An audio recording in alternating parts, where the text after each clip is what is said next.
Okay, hello. So this week's video is probably going to be a fairly short one, and it's on something that's a little bit different. We are talking a bit more here about computers as a general thing rather than things connected with programming languages.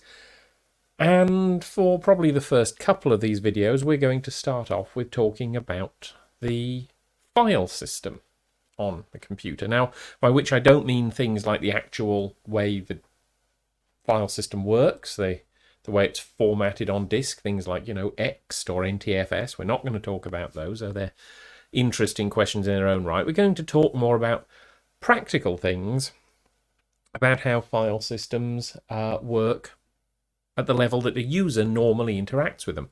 And we're going to start out by talking about file names. So file names are nowadays things that are fairly arbitrary. You can have files that are named pretty much anything you want, pretty much as long as you want. You will actually find out fairly quickly that most computers just have file names they don't like. There are certain special characters that mean special things. Usually things like hashes, exclamation marks, slashes, characters like that. But they're things you just can't have in the name. But apart from restrictions like that, you can have almost anything you want. And in fact, most modern operating systems even allow you to use characters that aren't the sort of normal letter characters, as I found out the other day when I accidentally renamed a file to be called 4 hot dogs. But file names used to be much more restrictive than that. And if you go back to the 1970s with something called CP/M, what is probably the most famous of all the restricted options came in, which is what's called the 8.3 file name convention, which meant you could have 8 characters, a dot, and then 3 characters for what was called an extension. And that's better than older systems, which quite often had absolutely no extension, or an earlier system had 6 characters, dot, and then an file extension. And that was around for a very long time. It was only in the mid-1990s that mainstream computers really started to have access to what were then called long file names, but are now just file names. And, well, I mean, that made everybody's life fairly difficult because you don't have that many distinct and yet sensible names using only 11 characters. But people worked with it, and by using multiple directories, which is something we'll come to in a later video, they managed. But the file extensions after the dot are still around, and they're still useful. And why are they there? Well, essentially, what came to be a convention in sort of the late 70s to early 80s was that you use that file extension to say what type a file is. So here, for example, I have some files on the test system we use for these videos, and these are files that come from one of our training courses, specifically one on parallel programming with OpenMP. And you can see here, right in the file browser, it's recognized what each of these files are, and it's doing different things with them. So this thing, first program.c, which is a very primitive C program which sums up numbers. And there's nothing in this file. This really is all the content of it, this text. But nonetheless, the file browser knew here to put a C. And the equivalent program in Fortran, which again you can see is very simple, has an F on it. And it really is just inferring that from the file extension. And similarly here, this is a PDF file. And again, it's put a preview of the PDF there in the file browser, which is also something it can do. And you'll also notice that it opened completely different programs. So here, when I double-clicked on the PDF, it's opened Document Viewer. Here, when I open Fortran, it's opened Text Editor. And this is all down to that file extension. Now, it is worth pointing out that file extensions nowadays do not mean what they used to be. That old 8.3 thing was actually rigid. You didn't have 11 characters to work with. You didn't even have 12 characters, including the dot. You had 8, a dot, and then 3, and that was actually fixed.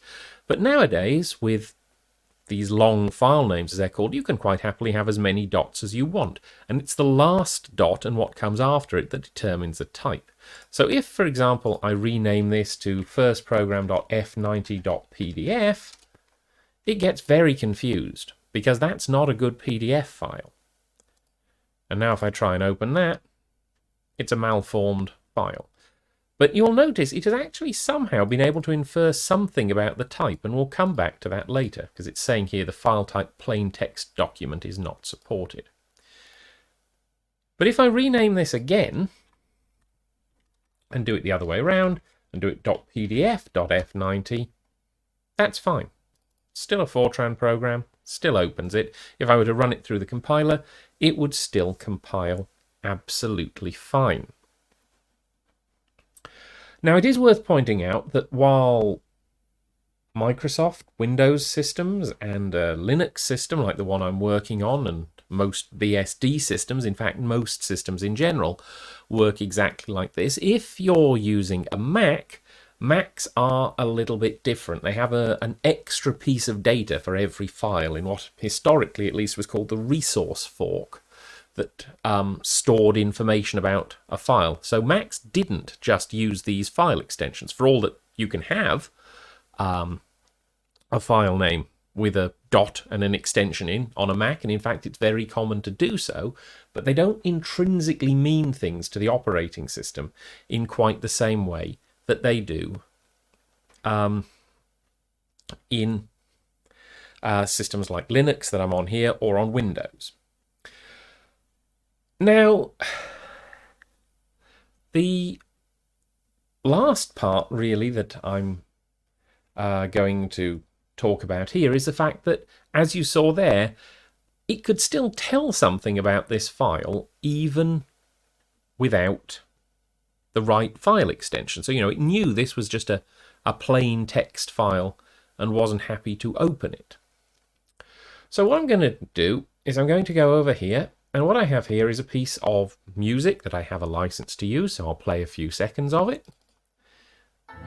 Okay, and there we go. A moody piece called City. There we go, a few seconds of that. And that is an MP3 file. It used the extension MP3 to open it. And when I double clicked on it, it opened a music player and it played some of it to you. But what I'll do now is I'll rename this one as well. Okay, and I'm going to rename this to .mp3.pdf again. And once again, I will double click on that, and it's once again knows the file type. It's an MP3 audio file that isn't supported by the document viewer. So how is it inferring that? Well, there's a variety of ways, but the way that's actually really quite useful, but surprisingly few people really know about on a Linux system, is something called file. So if I go into the same directory here, there's my file, and I type just file and the file name, it tells me what it is. In fact, it's very precise. It's an MPEG layer 3 MP3 file, 128 kilobit a second, 44.1 kilohertz, stereo. And file is able to do this essentially by looking inside the file itself. It doesn't use the file extension. It actually looks inside the file, looks for certain known types of characteristic structures, characteristic values in there.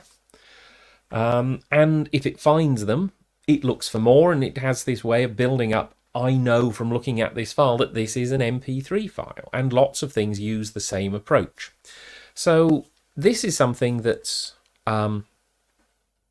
really very much worth having.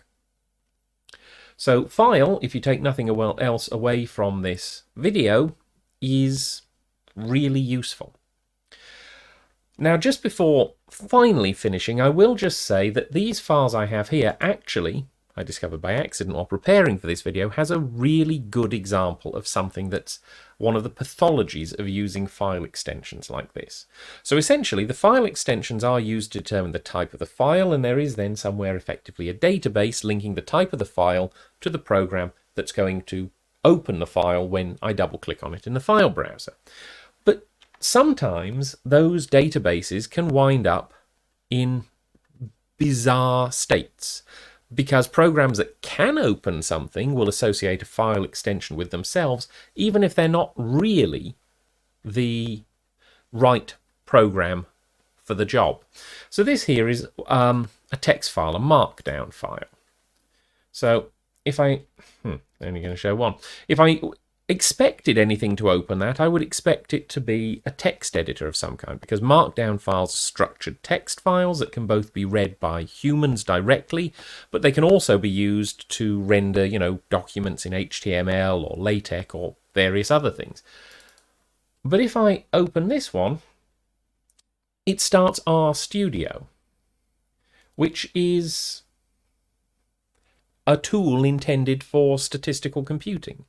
And the reason that it opens this is because RStudio has associated itself with the Markdown, the .md extension, and that isn't mad. I mean, as you can see by the fact that it's highlighting bits of it, it really does know how to read Markdown files, but it's probably not what you want. So if you start finding that files get opened by unexpected programs, what you want to look at is how to change the association of that file extension with the program and change it to something sensible. Although keep in mind, of course, if you wind up with two different files producing things with the same extension, real trouble can happen. And in fact, when working with sort of scientific and academic data things, that's pretty common, because an awful lot of programs produce files that are called .dat, which is also a file used by some types of audio system, I believe. So that's basically it, a quick run through file types, what they can do, what they can't do, what the alternatives are, and how you can use this very useful file utility to actually see what a file is if you don't have the right file extension for it.